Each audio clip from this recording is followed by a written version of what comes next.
नमस्कार। आज या व्हिडिओमधून आपण पश्चिमोत्तानासन हे आसन शिकणार आहोत आणि त्याविषयीची माहिती समजून घेणार आहोत। त्यासाठी व्हिडिओ शेवटपर्यंत पहा। पश्चिमोत्तानासन या आसनाला पश्चिमोत्तान आसन असे म्हणतात, कारण संस्कृतमध्ये पाठीला किंवा पाठीमागच्या भागाला पश्चिम असे म्हणतात आणि या आसनात शरीराच्या मागील भागाला ताण बसत असल्यामुळे या आसनाला पश्चिमोत्तानासन असे म्हणतात। पश्चिमोत्तानासन कसे करावे त्याची कृती याप्रमाणे। अगोदर आसन पूर्व स्थिती घ्या, म्हणजे बैठक स्थितीत स्थिर बसा। पायाच्या टाचा व अंगठे जुळलेले ठेवा।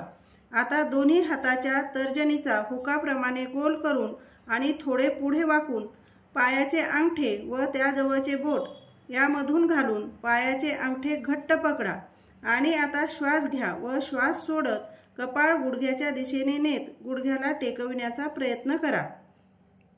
जास्तीत जास्त पुढे वाकण्यासाठी खांदे कंबर ढिली सोडा। कोपर गुडघ्याच्या बाहेरून जमिनीच्या दिशेने नेण्याचा प्रयत्न करा किंवा जमिनीच्या दिशेने ठेवावेत। प्रत्येक श्वास सोडण्याचे वेळी पुढे पुढे वाकत कपाळ गुडघ्यावर व कोपर जमिनीवर टेकवण्याचा प्रयत्न करा। मान व डोके ढिले सोडा। संथ श्वसन चालू ठेवा। अशा प्रकारे पश्चिमोत्तानासन पूर्ण होते। ही आसन स्थिती 1 ते 2 मिनिटे टिकवून ठेवा। पश्चिमोत्तानासन सोडताना श्वास घेत कमरेतून सावकाश वर व्हा। दोन्ही हात जागेवर ठेवा। हे आसन पूर्ण झाल्यानंतर मागे वाकण्याचे उस्थित वज्रासन किंवा मत्स्यासन किंवा भुजंगासन उष्ट्रासन यापैकी कोणतेही एक आसन करावे। पश्चिमोत्तानासन या आसनाचे फायदे याप्रमाणे आहेत। हे आसन केल्याने पोटरीचे मांडीचे स्नायू चांगले ताणले जातात, तसेच मांडीच्या सांध्यात लवचिकता येते। पोटाची घडी झाल्याने ओटीपोटातील अवयव, पोटातील पचनेंद्रिये, लिव्हर, पॅनक्रियाज इत्यादी ग्रंथीवर दाब येऊन त्यांची कार्यक्षमता वाढते।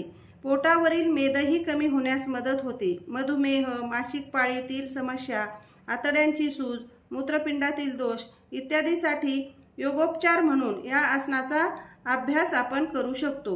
दक्षता हे आसन करताना या प्रकारची दक्षता घ्यावी। हे आसन करताना पाय गुडघ्यात वाकू नयेत, तसेच गुडघे जमिनीवरून उचलू नयेत।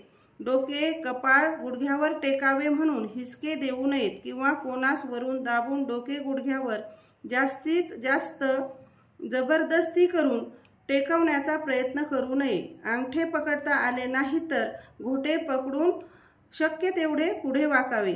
तसेच स्लिप डिस्क, सायटिका, स्पॉन्डिलायटिस, पोटाचे विकार असणाऱ्यांनी हे आसन करू नये।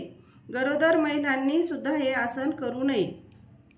आपल्याला माझा हा व्हिडिओ नक्कीच आवडला असेल अशी माझी खात्री आहे आणि व्हिडिओ आवडला असेल तर लाईक करा, शेअर करा आणि चॅनलला सबस्क्राईब नक्की करा। धन्यवाद।